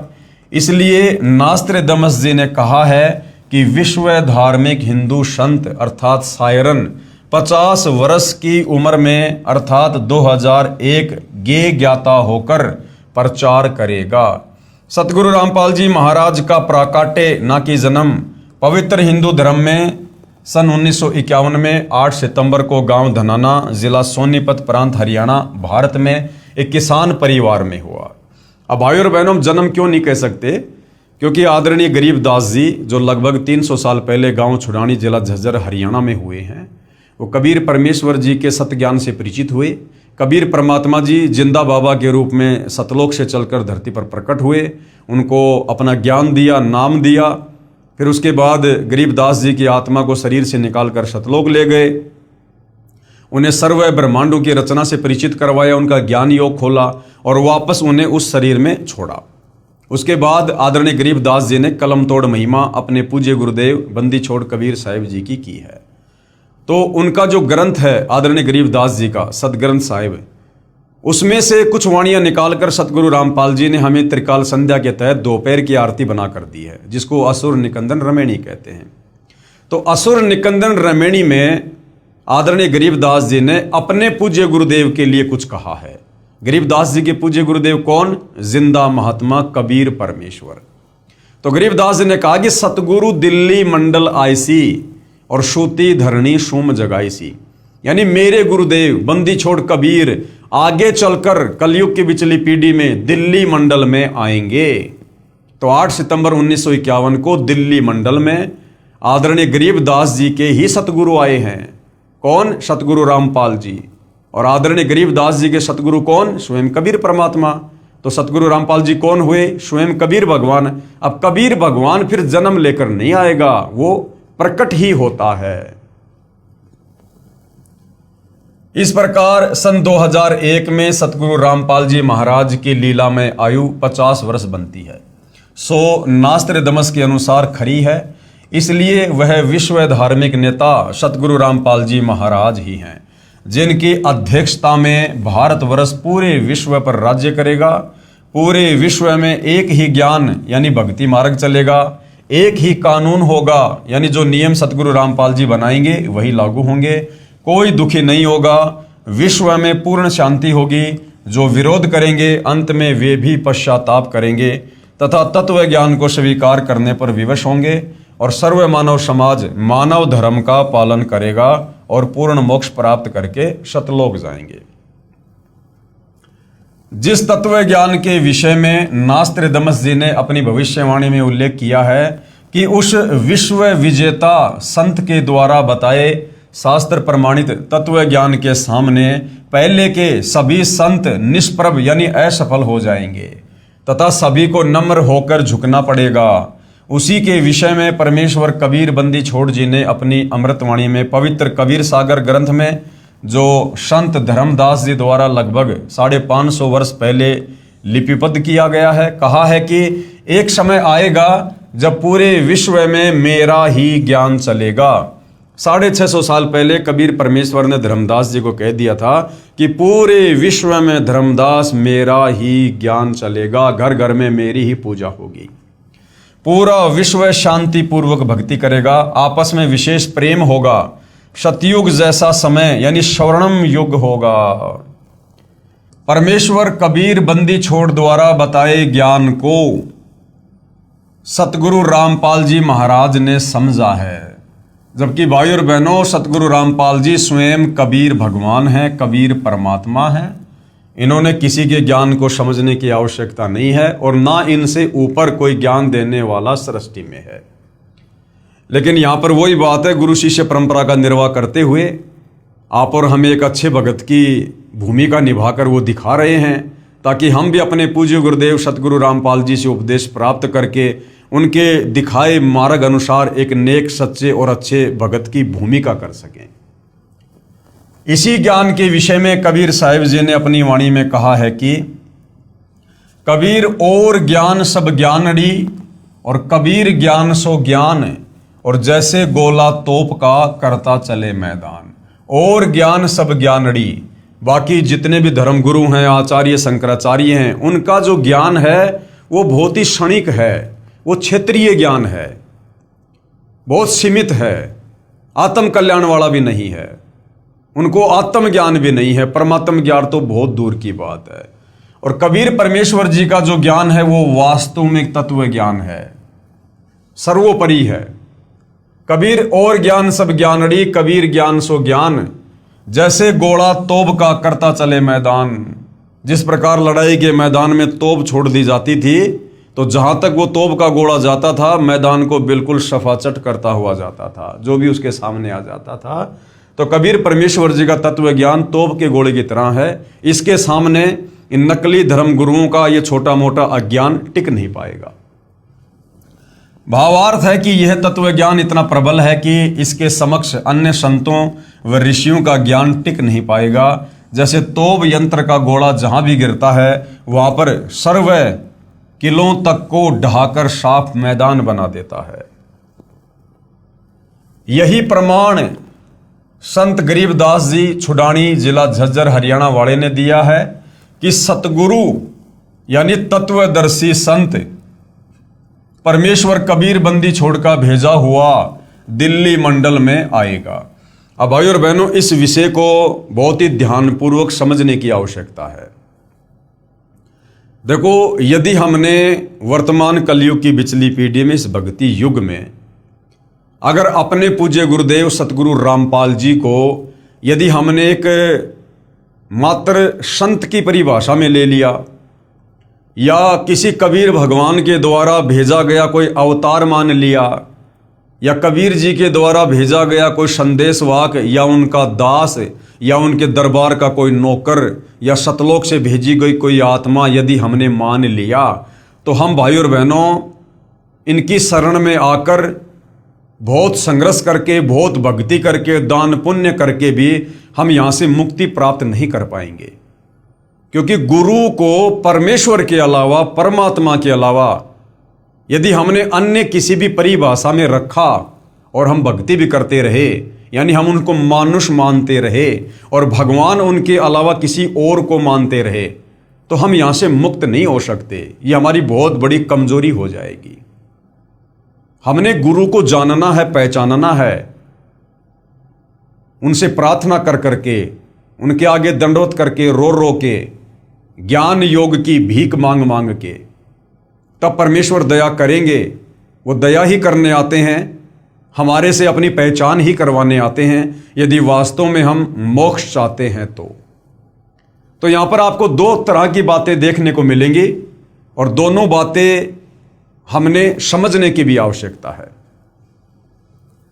यही प्रमाण सतगुरु गरीबदास जी छुडानी जिला झज्जर हरियाणा वाले ने दिया है कि सतगुरु यानी तत्वदर्शी संत, सतगुरु को उन्होंने कोष्टक में क्या लिखा है कि सतगुरु कौन होता है? सतगुरु होता है तत्वदर्शी संत। परमेश्वर कबीर बंदी छोड़कर भेजा हुआ दिल्ली मंडल में आएगा। जबकि गरीबदास जी ने ऐसा नहीं लिखा कि कबीर परमेश्वर जी का भेजा हुआ दिल्ली मंडल में आएगा, क्योंकि गरीबदास जी फिर आगे खुद ही सिद्ध कर देते हैं कि भैया वो तो खुद ही है जो भी कुछ है। तो गरीबदास जी की ये वाणी है जो असुर निकंदन रमेणी में है। गरीब सतगुरु दिल्ली मंडल आईसी और सूती धरणी सूम जगाईसी। आदरणीय गरीबदास जी ने साफ साफ लिखा है कि सतगुरु दिल्ली मंडल आईसी, कि मेरे सतगुरु जिंदा बाबा कबीर साहिब आगे चलकर दिल्ली मंडल में आएंगे। यहां पर यह नहीं लिखा कि मेरे सतगुरु कबीर जी सतलोक से किसी आत्मा को आगे चलकर सतगुरु रामपाल जी के रूप में 8 सितंबर 1951 को दिल्ली मंडल में भेजेंगे। गरीबदास जी ने जो क्लियर करना था, जो स्पष्ट करना था, वो कर दिया। सतगुरु दिल्ली मंडल आईसी। अब गरीबदास जी के सतगुरु हैं कबीर जी, और गरीबदास जी कह रहे हैं कि मेरे सतगुरु कबीर जी आगे चलकर दिल्ली मंडल में आएंगे। और दिल्ली मंडल में भाई और बहनों कौन आए हैं? सतगुरु रामपाल जी आए हैं। क्योंकि फिर वो क्या करेंगे? सूती धरणी सूम जगाईसी।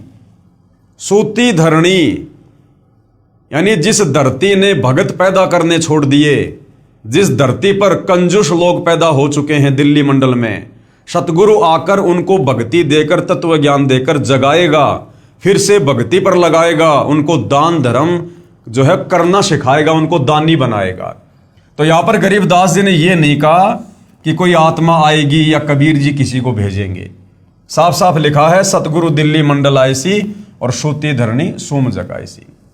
परमात्मा की भक्ति बिना कंजूस हो गए व्यक्तियों को जगाएगा। गांव धनाना जिला सोनीपत पहले दिल्ली शासित क्षेत्र में पड़ता था, इसलिए संत गरीबदास जी महाराज ने कहा है कि सतगुरु यानी वास्तविक ज्ञान जानने वाला संत, और वास्तविक ज्ञान जानने वाला संत सतगुरु धरती पर केवल कबीर परमात्मा ही हो सकते हैं, दूसरे नहीं।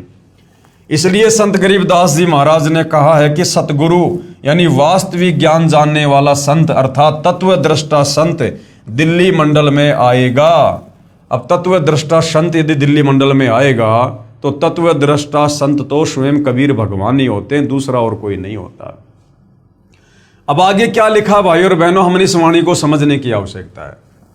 साहेब कबीर तकत खवासा और दिल्ली मंडल लीजे वासा। भावार्थ है कि परमेश्वर कबीर बंदी छोड़ के तकत यानी दरबार का खास नौकर अर्थात परमेश्वर का नुमाइंदा प्रतिनिधि दिल्ली मंडल में वास करेगा, अर्थात वहां उत्पन्न होगा। अब भाई और बहनों, ये बहुत ही अध्यात्म की गहराई वाली बातें हैं।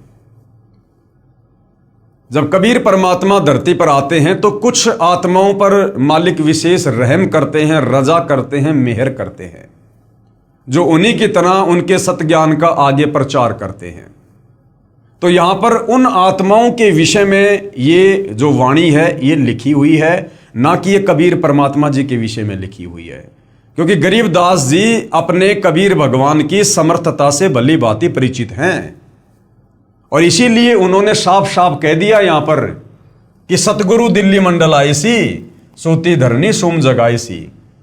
आदरणीय गरीबदास जी जो स्वयं अपनी आंखों से सतलोक देख चुके थे, परमात्मा की समर्थता और महिमा से परिचित हो चुके थे, वो कभी भी ये नहीं कह सकते कि वो कबीर परमात्मा उत्पन्न होगा या वो जन्म लेगा। आदरणीय गरीबदास जी को भली भांति पता है सृष्टि रचना का कि सतलोक से परमात्मा किसी भी आत्मा को या अपने किसी भी नौकर को यहां धरती पर तत्व ज्ञान प्रचार के लिए नहीं भेजते हैं। क्योंकि सृष्टि रचना में आप और हमें पता चल चुका है कि सतलोक में सृष्टि रचना की शुरुआत से पहले ही हम जीव आत्माओं को अपनी औकात याद दिलाने के लिए कबीर परमेश्वर ने सर्वप्रथम अपने 12वें नंबर के पुत्र अचिंत से कहा था कि बेटा मैं तुम्हें शब्द शक्ति प्रदान करता हूं, तुम सतलोक में कुछ रचना करो। वो अचिंत परमात्मा से शब्द शक्ति प्राप्त करके, शक्ति प्राप्त करके वो सतलोक में सृष्टि की रचना भी नहीं कर पाया। तो सोचो भाई और बहनों, फिर अन्य आत्माओं की क्या औकात, क्या बिशात जो सतलोक से और इस काल लोक में युगों युगों से अज्ञानता की गहरी निंद्रा में सोई पड़ी आप और हम आत्माओं को जगाकर वापस सतलोक ले जाएंगे। तो भाई और बहनों, यहां पर दो बातें हैं। यहां पर कबीर परमेश्वर कुछ आत्माओं पर विशेष दया करते हैं, मेहर करते हैं, अपने अध्यात्म को समझाते हैं। और दूसरा फिर कबीर परमेश्वर ने इसी वाणी में आगे बोल रखा है कि सतगुरु दिल्ली मंडल आईसी, सूती धरनी सूम जगाईसी, और काग भूषण छत्तर के आगे गंधर्व करत चलत है रागे। तो काग भूषण जैसी जो पुण्यात्मा हैं वो भी जब सतगुरु दिल्ली मंडल में आते हैं तो उसके बाद परमेश्वर उस काग भूषण वाली आत्मा को भी जो है यहाँ पर उत्पन्न करते हैं और वो आत्मा फिर आगे चलकर सतगुरु के मिशन में सहयोगी बनती है। तो यहाँ पर आत्मा के लिए इस प्रकार के शब्दों का प्रयोग होता है, उत्पन्न होगा। और रही बात भाई और बहनों, क्योंकि महापुरुष ने कोई वाणी लिखी है तो बहुत सोच समझ के लिखी होती है। तो गरीबदास जी जो वाणी यहां पर लिख रहे हैं कि साहिब कबीर तकत खवासा और दिल्ली मंडल लीजे वासा, यानी सतगुरु परमेश्वर कबीर जी के दरबार का खास नौकर अर्थात परमेश्वर का नुमाइंदा प्रतिनिधि दिल्ली मंडल में वास करेगा, अर्थात वहां उत्पन्न होगा। तो भाई और बहनों, अपने खास नौकर की भूमिका भी कबीर परमात्मा खुद ही करते हैं। जैसे आप और हमें पता होगा, जब इब्राहिम सुल्तान के पास कबीर परमात्मा गए तो तीसरी बार जब वो गए तो बांदी का रूप बनाकर गए। तीसरा रूप उन्होंने बांदी का, बांदी यानी नौकर, खवास। वाणी आती है तीजा रूप खवास का धारा, तीजा रूप खवास का धारा, वहां फूलों सेज बिछाना, भाई शब्द शब्द बखाना। तीजा रूप खवास का धारा, खवास यानी नौकर।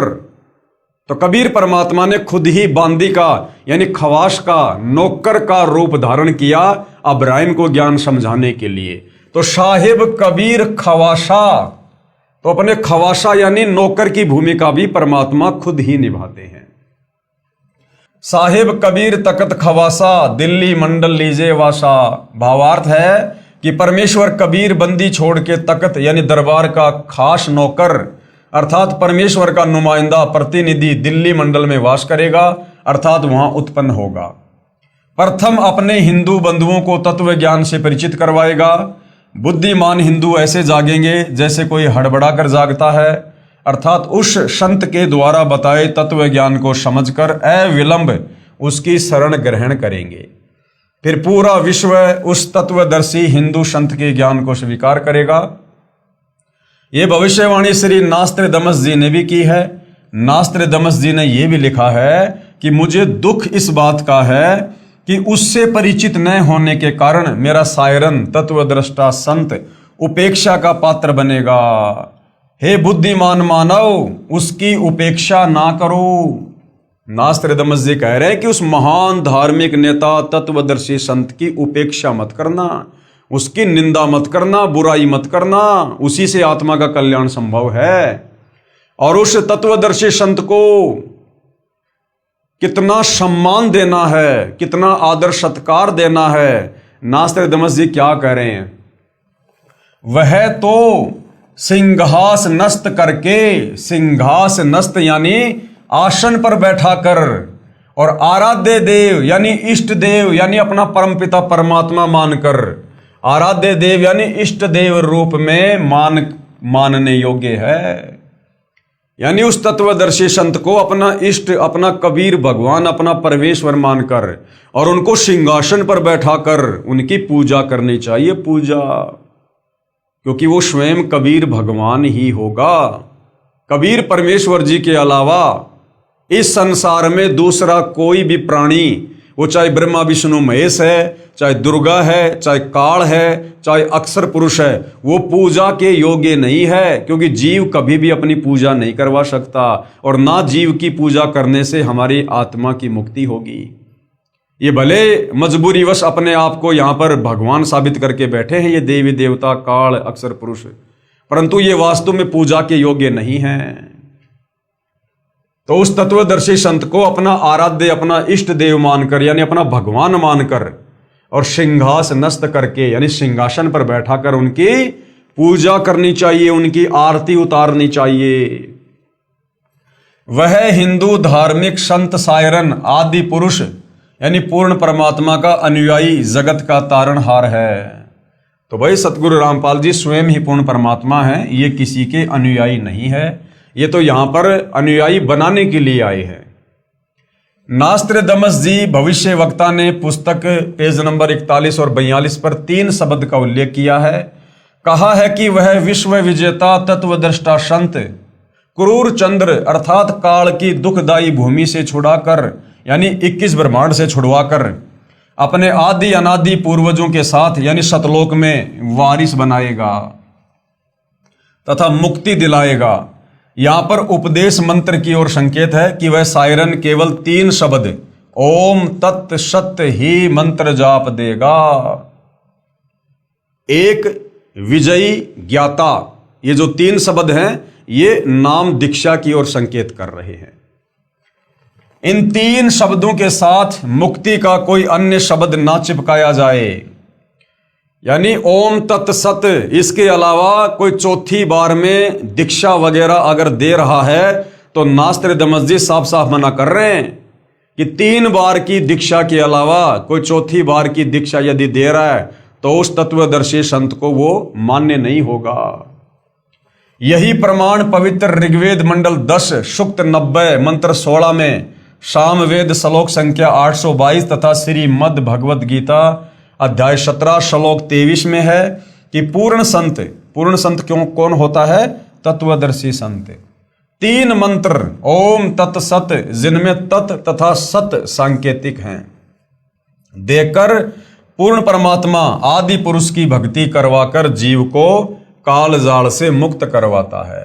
फिर वह साधक की भक्ति कमाई के बल से वहां चला जाता है जहां आदि सृष्टि के अच्छे प्राणी रहते हैं, यानी सतलोक में हमारे और भाई बंधु जहां पर रह रहे हैं, जहां से ये जीव अपने पूर्वजों को छोड़कर क्रूर चंद्र यानी काल प्रभु के साथ आकर इस दुखदायी लोक में फंसकर कष्ट पर कष्ट उठा रहा है। ये क्रूर चंद्र कौन है? ये काल है। हम इसके चक्कर में क्यों फंसे, कैसे फंसे, इसके लिए हम सृष्टि रचना में भली भांति पढ़ चुके हैं।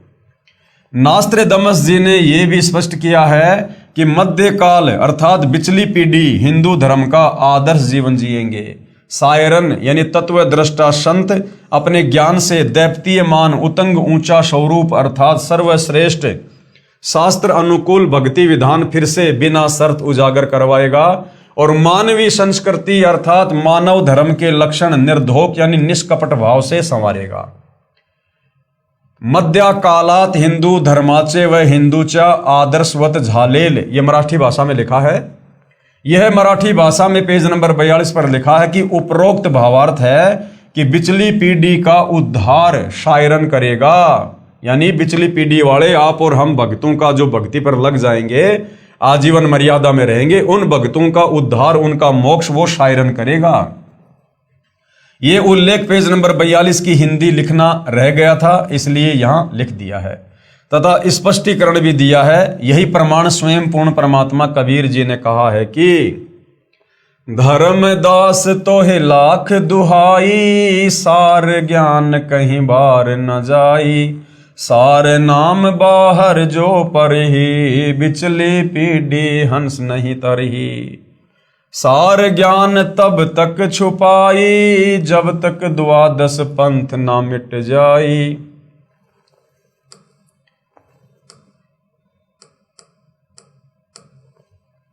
धर्मदास तोहे लाख दुहाई, सार ज्ञान व सार शब्द कहीं बाहर ना जाई, सार नाम बाहर जो पढ़ी, भाई बिचली पीढ़ी हंस नहीं तरही, और सार ज्ञान तब तक छुपाई जब तक द्वादश पंथ ना मिट जाई। जैसे ईस्वी सन 1947 में भारतवर्ष अंग्रेजों से मुक्त हुआ, उससे पहले हिंदुस्तान में शिक्षा नहीं थी। यानी सन 1947 में भारत देश के आज़ाद होने से पहले जो शिक्षा थी, जो पढ़ाई लिखाई थी, वो केवल चंद व्यक्तियों तक ही सीमित थी। आम व्यक्ति को नहीं पढ़ने दिया जाता था, आम व्यक्तियों को पढ़ने का अधिकार नहीं था। केवल ये जो धर्मगुरु थे, जो ब्राह्मण समाज था, यही लोग पढ़ा करते थे। लेकिन सन 1951 में सतगुरु रामपाल जी महाराज को परमेश्वर कबीर जी ने पृथ्वी पर भेजा। अब बार बार संकेत करने की आवश्यकता नहीं पड़नी चाहिए, आप सबको पता है कि सतगुरु रामपाल जी स्वयं सतलोक से चलकर आए हैं या इनको किसी ने भेजा है। सन 1951 में सतगुरु रामपाल जी महाराज स्वयं सतलोक से चलकर पृथ्वी पर प्रकट हुए। सन 1947 से पहले कलयुग की प्रथम पीढ़ी जाने तथा 1947 से बिचली पीढ़ी प्रारंभ हुई है। सन 1947 से पहले कलयुग की प्रथम पीढ़ी और सन 1947 के बाद कलयुग की दूसरी पीढ़ी शुरू होती है। यानी जैसे ही सतगुरु रामपाल जी 8 सितंबर 1951 को धरती पर प्रकट होते हैं, उसी दिन कलयुग की दूसरी पीढ़ी शुरू हो जाती है और यह 1000 वर्ष तक सत्य भक्ति करेगी। इस दौरान जो पूर्ण निश्चय के साथ भक्ति करेगा वह सतलोक चला जाएगा। जो सतलोक नहीं जा सके तथा कभी भक्ति की, कभी छोड़ दी, परंतु गुरु द्रोही नहीं हुए, वे फिर हजारों मनुष्य जन्म इसी कलयुग में प्राप्त करेंगे, क्योंकि ये उनकी शास्त्र विधि अनुसार साधना का परिणाम होगा। इस प्रकार कई हजारों वर्षों तक कलयुग का समय वर्तमान से भी अच्छा चलेगा।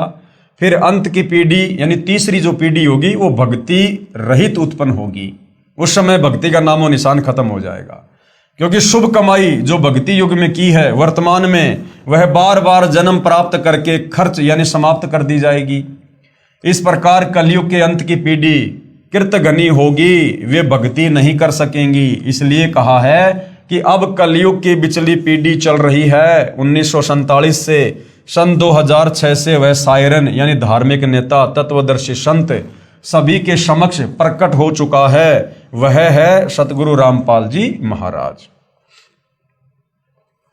उपरोक्त ज्ञान जो बिचली पीढ़ी व प्रथम तथा अंतिम पीढ़ी वाला सतगुरु रामपाल जी महाराज अपने प्रवचनों में वर्षों से बताते आ रहे हैं, जो अब नास्त्रदमस जी की भविष्यवाणी ने भी स्पष्ट कर दिया है। इसलिए संत गरीबदास जी महाराज ने कहा है कि कबीर परमेश्वर की भक्ति पूर्ण संत से उपदेश लेकर करो, नहीं तो ये अवसर फिर हाथ नहीं आएगा। गरीब समझा है तो सिर धर पाओ, बहुर नहीं रे ऐसा दाव। कि अगर तुम्हें सच्चे संत की परिभाषा समझ में आ गई है और तुम्हें यकीन हो गया है कि धरती पर वर्तमान में पूर्ण संत केवल सतगुरु रामपाल जी हैं, इन्हीं के पास पूर्ण ज्ञान है, आध्यात्मिक मार्ग है, और यदि इनसे उपदेश नहीं लिया तो आत्मा का कल्याण नहीं हो पाएगा। यहाँ पर असंख्य युगों के लिए कष्ट भोगने के लिए रह जाएंगे। तो अगर ये बात तुझे समझ में आ गई है, समझा है तो सिर धर पाँव, कि तेजी से दौड़ ले। सर पर पांव रख के दौड़ने का मतलब है जैसे आपत्ति के समय इंसान बहुत तेज गति से दौड़ता है। इसी प्रकार यदि आपको ये बात समझ में आ गई है कि यदि हमने सत भक्ति नहीं की सतगुरु रामपाल जी से उपदेश लेकर, और यदि सतगुरु रामपाल जी सतलोक के लिए प्रस्थान कर गए, उसके बाद कुछ भी हाथ नहीं आएगा, तो भैया अपनी आत्मा के कल्याण के लिए फटाफट उनके ज्ञान को सुन समझ उनसे उपदेश लेके भक्ति मार्ग पर लग गए। बहुर नहीं रे ऐसा दाव, ये मौका फिर बाद में हाथ नहीं आएगा। भावार्थ है कि यदि आप तत्व ज्ञान को समझ गए हैं तो सिर पर पैर रख अर्थात अति शीघ्रता से तत्वदर्शी संत रामपाल जी महाराज से उपदेश लेकर अपना कल्याण करवाओ। यह सुअवसर फिर प्राप्त नहीं होगा। जैसे ये पिछली पीढ़ी यानी मध्य काल वाला समय और आपका मानव शरीर तथा तत्वदृष्टा संत प्रकट है। यदि अब भी भक्ति मार्ग पर नहीं लगोगे तो उसके विषय में कहा है, ये संसार समझदा नाही कहंदा शाम दोपहरे नू, और गरीब दास ये वक्त जात है फिर रोगे इस पहरे नू। इस समय को फिर कुत्ते बनकर ऊपर मुंह करके रात्रि में रोया करोगे। भावार्थ है कि संत गरीबदास जी महाराज कह रहे हैं कि ये भोला संसार शास्त्र विधि रहित साधना कर रहा है जो अति दुखदायी है। यानी हमारे धर्म ग्रंथों के विरुद्ध यदि हम नाम जाप करेंगे, भक्ति करेंगे, कर्म धर्म करेंगे तो उससे हमें दुख मिलेगा। हमारे कर्म नहीं कट सकते, मोक्ष नहीं होगा। इसी को सुखदायी कह रहा है। जैसे जून महीने दोपहर दिन के 12 बजे में धूप में खड़ा जल रहा है, उसी को सांझ बता रहा है, यानी ठंडा मौसम बता रहा है। जैसे कोई शराबी व्यक्ति शराब पीकर सड़क पर पड़ा है और उससे कोई कहे कि आप दोपहर की धूप में क्यों जल रहे हो, छाया में चलो, वह शराबी शराब के नशे में कहता है कि नहीं ये तो सांझ है, कौन कहता है कि दोपहर है। इसी प्रकार जो साधक यानी भगत शास्त्र विधि त्याग कर यानी अपने धर्मशास्त्रों के विपरीत मनमाना आचरण कर रहे हैं, वे अपना जीवन नष्ट कर रहे हैं। उसे त्यागना नहीं चाहते अपितु उसी को सर्वश्रेष्ठ मानकर काल के लोक की आग में जल रहे हैं। ये मंदिर मस्जिद चर्च गुरुद्वारे कावड़ लेके आना, पैदल यात्रा करना, मनमुखी भंडारे करना, पत्थरों की पूजा करना, लोग इन्हीं को सर्वश्रेष्ठ साधना मानकर जो लगे हुए हैं और यदि उन्हें कोई समझाने का प्रयास करता है तो वो मानते नहीं। तो ऐसे लोग फिर आने वाले समय में बहुत ज्यादा कष्टों को प्राप्त होंगे। संत गरीबदास जी महाराज कह रहे हैं कि इतने प्रमाण मिलने के पश्चात भी सत साधना पूर्ण संत के बताए अनुसार नहीं करोगे तो ये अनमोल मानव शरीर तथा पिछली पीढ़ी का भक्ति युग हाथ से निकल जाएगा। फिर इस समय को याद करके रोओगे, बहुत पश्चाताप करोगे, फिर कुछ नहीं बनेगा। परमेश्वर कबीर बंदी छोड़ने कहा है, भाई अच्छे दिन पाछे गए और सतगुरु से किया ना हेत, अब पछतावा क्या करे जब चिड़िया चुग गई खेत। सर्व मानव समाज से प्रार्थना करते हैं कि पूर्ण संत रामपाल जी महाराज को पहचानो तथा अपना व अपने परिवार का कल्याण करवाओ, अपने रिश्तेदारों तथा दोस्तों को भी बताओ तथा पूर्ण मोक्ष पाओ। स्वर्ण युग प्रारंभ हो चुका है, यानी भक्ति युग शुरू हो चुका है। लाखों पुण्यात्माएं सतगुरु रामपाल जी तत्वदर्शी संत को पहचान कर सत्य भक्ति कर रहे हैं। वे अति सुखी हो गए हैं, सर्व विकार छोड़कर निर्मल जीवन जी रहे हैं। कृपया आगे पढ़िए महाराष्ट्र के ज्योतिष शास्त्री का मराठी भाषा में नास्ट्रेडमस की भविष्यवाणियों का अनुवाद।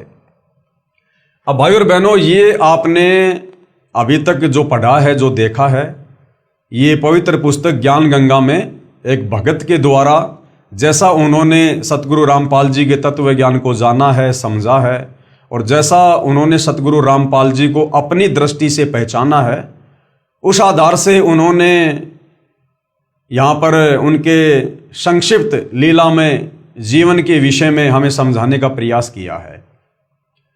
अब भाई और बहनों, सतगुरु रामपाल जी के कुछ भगत हैं जो वास्तव में सतगुरु रामपाल जी के विशेष आशीर्वाद से उनके तत्व ज्ञान को समझकर उन्हीं के आशीर्वाद से उनकी पहचान कर चुके हैं। और उनकी पहचान करने के बाद जो भाव, जो श्रद्धा, जो समर्पण अपने गुरुदेव भगवान के प्रति एक नेक भगत का होता है, उस आधार से उन भक्तों ने सतगुरु रामपाल जी के संक्षिप्त लीला में जीवन परिचय को अपने शब्दों में जो है लिखा है। तो वो भी आपको थोड़ा सा एक बार दिखा देते हैं। 7 समुद्र की मशी करूं, लेखनी करूं बन राय, और धरती का कागज करूं, गुरु गुण लिखा न जाए। यहाँ पर परमात्मा से ज्यादा महत्व सतगुरु को दिया गया है, गुरु को दिया गया है, क्योंकि परमात्मा कबीर जी स्वयं ही गुरु रूप धारण करके आप और हमें इस काल के लोक में तत्व ज्ञान समझाने के लिए आते हैं। तो यहाँ पर सतगुरु रामपाल जी परमेश्वर जी का संक्षिप्त लीला में जीवन परिचय लिखा गया है, आप जी को दिखा रहे हैं। हे अखिल ब्रह्मांडों के रचयिता यानी सर्व सृष्टि के रचनहार, ऊपर के 4 अजर अविनाशी लोकों के रचयिता, अगम लोक, अलख लोक, शतलोक, अनामी लोक, फिर अक्षर पुरुष के 7 संग ब्रह्मांड, फिर काल के 21 ब्रह्मांड, अर्थात पूरी सृष्टि के रचयिता, हे अखिल ब्रह्मांडों के रचयिता, आप जी का संक्षिप्त लीला में जीवन परिचय लिखने व बताने में 21 ब्रह्मांड में कोई भी प्राणी सक्षम नहीं है। 7 समुद्र की मशी करूं, लेखनी करूं बन राय, और सब धरती का कागज करूं, पर गुरु के गुण लिखे न जाए। आप वह समर्थ पिता हैं जिनके आधे बाल के बराबर भी ये सारी सृष्टि नहीं है। अतः संक्षिप्त जीवन परिचय शब्द के प्रयोग के लिए हम क्षमा प्रार्थी हैं, क्योंकि परमेश्वर आपकी महिमा इतनी अगाध है, इतनी अथाह है, हम उसका अंश मात्र भी वर्णन नहीं कर सकते। वो अंश मात्र वर्णन भी आप अपनी तरफ से विशेष बुद्धि देकर ही करवा सकते हैं, परंतु भाई बहनों को आप जी की अंश मात्र जानकारी देने के लिए इस शब्द का प्रयोग करना मजबूरी वश लेना पड़ रहा है। परमेश्वर आप जी कौन? सतगुरु रामपाल जी की अमर वाणी कहती है कि चारों युग में हम पुकारें, यानी परमात्मा चारों युगों में स्वयं ही संत का रूप धारण करके आते हैं। और कूक कहा हम हेल रे, हमने ऊंची आवाज में बोल बोल के वाणियों द्वारा लोगों को तत्व ज्ञान समझाया। और हीरे मोती माणक बरसें, परमात्मा कहते हैं चारों युगों में हमने तत्व ज्ञान रूपी, मुक्ति रूपी हीरे माणिक लाल बरसाए, अर्थात ये अमृत ज्ञान देना चाहा, परंतु ये जग चुगता ढेल रे, लेकिन काल प्रेरणा से ये संसार केवल डले ढोने में लगा रहा, शास्त्र विरुद्ध साधना को ही करने में लगा रहा। अर्थात काल जाल से अपनी आत्माओं को चेताने व निज घर की जानकारी देने के लिए आप कबीर देव कौन? सत्य पुरुष। कौन सत्य पुरुष? सतगुरु रामपाल जी सतलोक से चलकर चारों युगों में स्वयं ही आते हैं। सतयुग में सत सुकृत ऋषि नाम से, त्रेता में मुनिंदर ऋषि नाम से, द्वापर युग में करुणा में ऋषि नाम से, और कलयुग की प्रथम पीढ़ी में कबीर देव नाम से। उसके लगभग 250 वर्ष बाद गरीबदास जी महाराज जी के नाम से, और अब पिछली पीढ़ी में 8 सितंबर 1951 को गांव धनाना, जिला सोनीपत हरियाणा में अपने विधान अनुसार अतिथि रूप में धरती पर सतगुरु रामपाल दास या संत रामपाल दास नाम से प्रकट हो चुके हैं। यानी इस नाम से प्रकट होकर अपने आप को छुपाकर आप जी वर्तमान में लीला कर रहे हैं। अपने नाम के आगे दास शब्द वह परमात्मा सिर्फ हम आत्माओं को दास की परिभाषा समझाने के लिए लगाते हैं, अन्यथा सतगुरु रामपाल जी को अपने नाम के आगे दास शब्द लगाने की आवश्यकता नहीं है। साहिब से सतगुरु भये, यानी हे कबीर परमेश्वर सतगुरु रामपाल जी, आप साहिब हैं, आप परमात्मा हैं, आप सतलोक में निर्गुण रूप में सर्व सृष्टि का पालन करते हैं।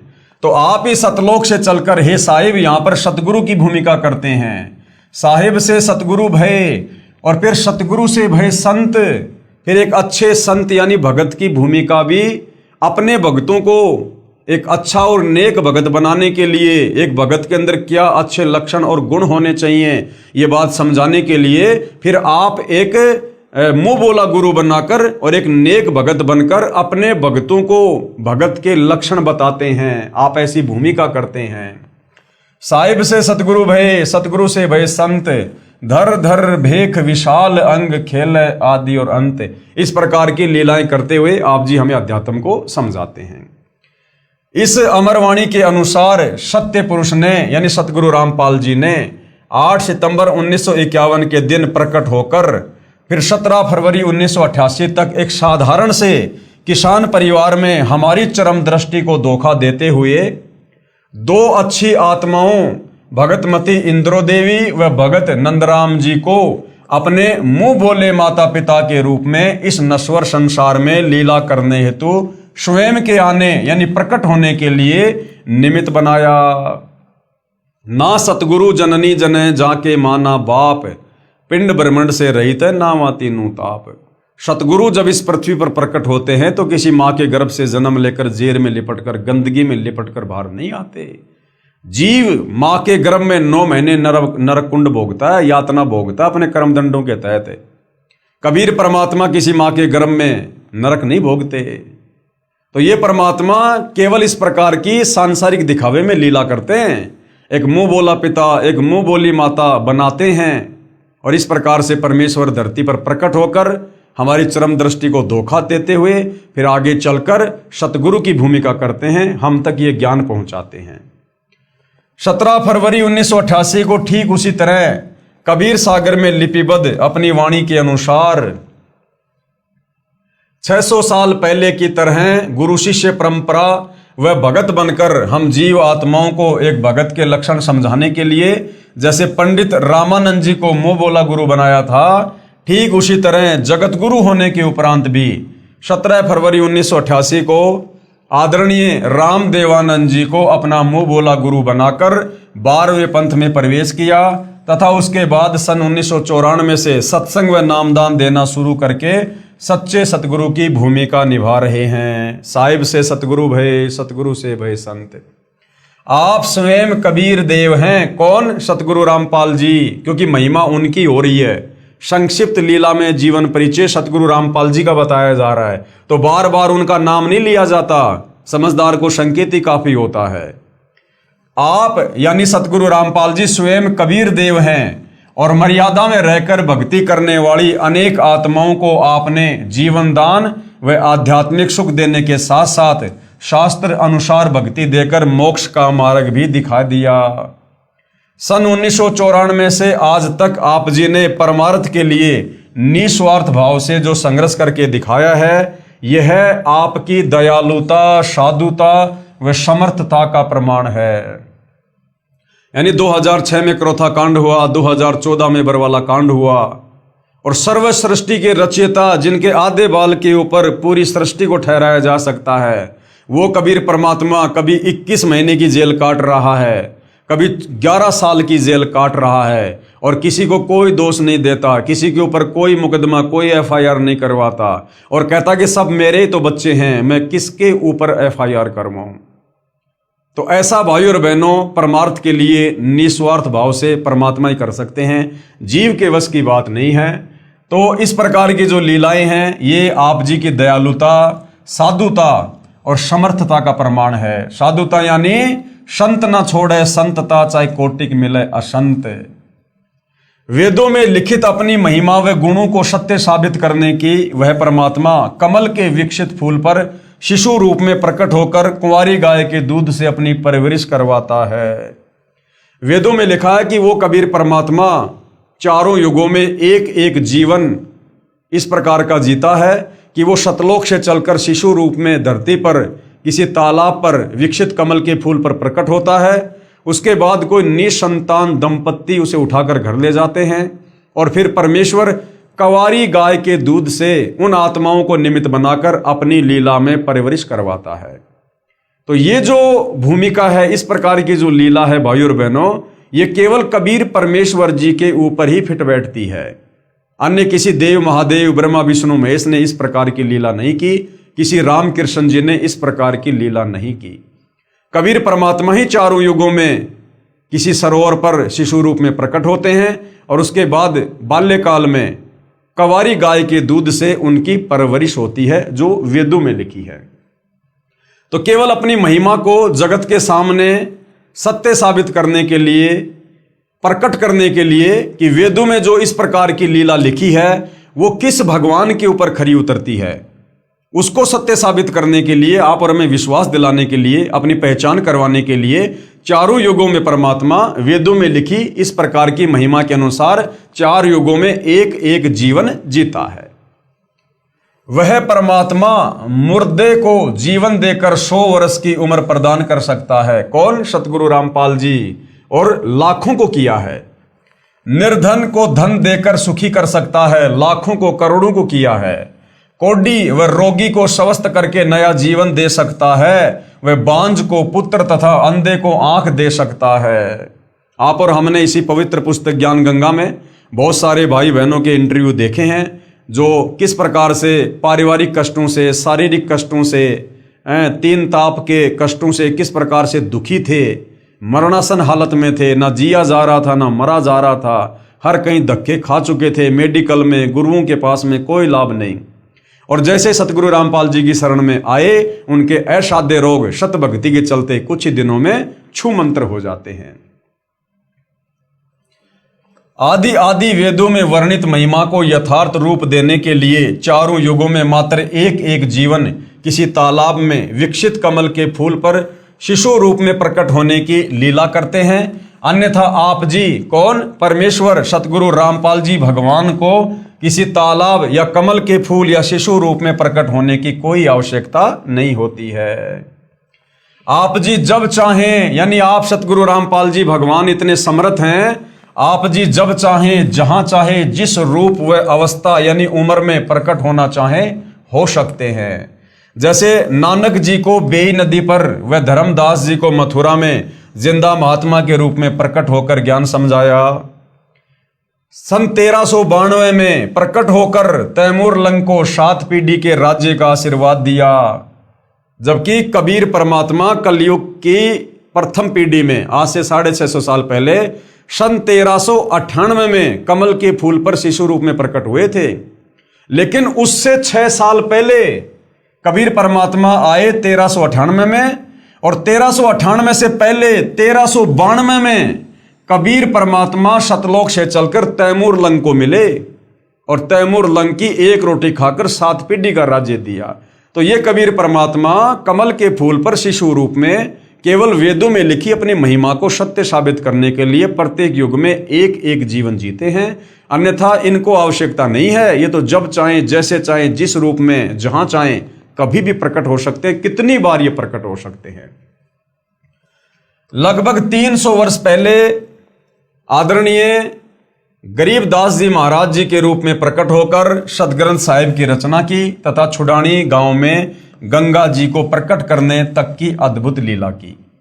लगभग 60-65 वर्ष तक छुडानी से निर्वाण होने के बाद 35 वर्ष तक उसी रूप में सहारनपुर उत्तर प्रदेश में अपने प्रिय भगत भूमड़दास सैनी के बाग में रहने की लीला की। और आज साक्षात अपने वास्तविक सतलोकीय स्वरूप में सतगुरु रामपाल जी के नाम से 8 सितंबर 1951 से हम सब के समक्ष प्रकट हैं। हे जगतनाथ, आपकी लीला अद्भुत है। जगतनाथ कौन? सतगुरु रामपाल जी। हे जगत के नाथ, आपकी लीला अद्भुत है। हे अविगत परमेश्वर, अविगत यानी जिसकी गति को जानने समझने में कोई सक्षम नहीं। हे अविगत परमेश्वर, आप जी की गति को कौन जान सकता है? हे देवों के देव महादेव, आप जी स्वयं अपनी कृपा व आशीर्वाद से अपने समर्थता व गति का अंश मात्र आभास करवा कर दया करते हैं। यानी आप स्वयं ही अपने विषय में अंश मात्र जानकारी जीव की बुद्धि ओपन करके देते हैं, समझाते हैं। हे दयालु परमेश्वर, अपनी भोली व ना समझ साध संगत पर, साध संगत यानी जो उनकी संगत में उनके भगत हैं, उनके बच्चे हैं। हे दयालु परमेश्वर, अपनी भोली व ना समझ साध संगत पर अपनी प्रेम दृष्टि, आशीर्वाद व कृपया बनाए रखना। हमारी आप जी से दंडवत प्रार्थना है कि हमारे अंदर भक्ति की कसक व चाहत सदा बनी रहे। तो भाई और बहनों, जिन पुण्यात्माओं ने अपने पूज्य गुरुदेव भगवान परमेश्वर रामपाल जी को जैसा भी उनके द्वारा बख्शीश सद्बुद्धि आधार से जाना है, पहचाना है, उन्होंने उनकी महिमा में ये 4 शब्द लिखे हैं। हे प्रभु, यानी हे प्रभु सतगुरु रामपाल जी, इतनी दृढ़ता भी देना चाहे ब्रह्मा विष्णु महेश या काल या दुर्गा भी हमें आपकी सत भक्ति से विचलित करना चाहे तो भी हम डगमग ना हों। मन चाहता है इस तुच्छ जिव्या से ऐसे ही आपकी महिमा का बखान करते रहें, लेकिन आप अंतर्यामी की महिमा का बखान करने में हम जीव पूर्णतया सक्षम नहीं हैं। तो भाइयों और बहनों, परमेश्वर रामपाल जी के आशीर्वाद से और इस पवित्र पुस्तक ज्ञान गंगा में उनके संक्षिप्त लीला में जीवन परिचय को आप और हमने पढ़ा, सुना, समझा। इस पूर्ण ब्रह्म परमेश्वर कबीर देव सारी सृष्टि के मालिक की महिमा को सुनने से या समझाने से, बताने से आप और हमारे ढेरों पुण्य बनते हैं। आप और हम इतने ढेर सारे भक्ति धन के भागी बनते हैं। कबीर परमात्मा अपनी वाणी में कहते हैं कि हरि सेवा युग चार है, गुरु सेवा पल एक, तासु पटंतर ना तुले, संतन किया विवेक। और सत्संग की आदि घड़ी तप के वर्ष हजार, तो भी बराबर ना तुले, सतगुरु कहें विचार, यानी संतन किया विचार। तो भाइयों और बहनों, ये कबीर परमेश्वर सतगुरु रामपाल जी, इनकी महिमा का बखान करना, इनकी महिमा करना, ये सत्संग के अंतर्गत ही आती है। सुनने वाले के भी पुण्य बनते हैं और सुनाने वाले के भी पुण्य बनते हैं। एक ने कही दूजे ने मानी, कहे कबीर वो दोनों ज्ञानी। तो भाइयों और बहनों, सतगुरु रामपाल जी परमेश्वर जी के विषय में इतनी सारी महिमा, इतने सारे प्रमाण, ये आपको सिर्फ और सिर्फ इसलिए बताए जा रहे हैं ताकि आप जी को विश्वास हो सके और आप जी इस मनुष्य जन्म को उनसे उपदेश प्राप्त करके उनके द्वारा बताई गई भक्ति को आजीवन मर्यादा में रहकर सफल करके अपनी आत्मा का कल्याण करवा सके। अन्यथा भाइयों और बहनों, हमें तो उनके आशीर्वाद से उनकी महिमा के विषय में जितना ज्ञान हो पाया है वो हो ही चुका है और हम तो उनसे उपदेश लेकर अपनी आत्मा के कल्याण में आगे बढ़ ही रहे हैं। लेकिन हमारा फर्ज बनता है आप संसार के अन्य भक्ति मार्ग से भटके हुए भाई बहनों को परमेश्वर के विषय में और सत भक्ति मार्ग के विषय में जानकारी देना। अब आगे इस जानकारी को लेना ना लेना, भक्ति मार्ग पे लगना ना लगना, ये भाई और बहनों आपके अपने भाग और संस्कार के ऊपर निर्भर करेगा। सकल पदार्थ है जगमाही, कर्महीन नर पावत नाही। यदि आपके भाग फूटे पड़े हैं, आपके कर्म माड़े हैं, तो भाई और बहनों, आंखों के सामने परमेश्वर होते हुए भी आप उनको नहीं पहचान पाओगे और परमेश्वर की दयालुता का फायदा उनसे उपदेश लेकर नहीं उठा पाओगे। और यदि आप परमेश्वर की अच्छी आत्मा है, आपके संस्कार अच्छे हैं, तो कहते हैं ज्ञान का और घाम का चमका सा होता है। आप तुरंत समझ जाओगे और तुरंत अपनी आत्मा के कल्याण की कोशिश में नाम उपदेश लेकर लग जाओगे। तो भाई और बहनों, हम इसी प्रकार से परमेश्वर जी की महिमा आप जियों तक पहुंचाते रहेंगे और आज के इस पवित्र पुस्तक ज्ञान गंगा पर बन रहे वीडियो में केवल इतना ही। कल फिर परमेश्वर की महिमा में हाजिर होंगे। तब तक पूज्य गुरुदेव भगवान हम सबको आज्ञा दे, आशीर्वाद दे, सद्बुद्धि दे। बंदी छोड़ सतगुरु रामपाल जी परमेश्वर जी की जय हो।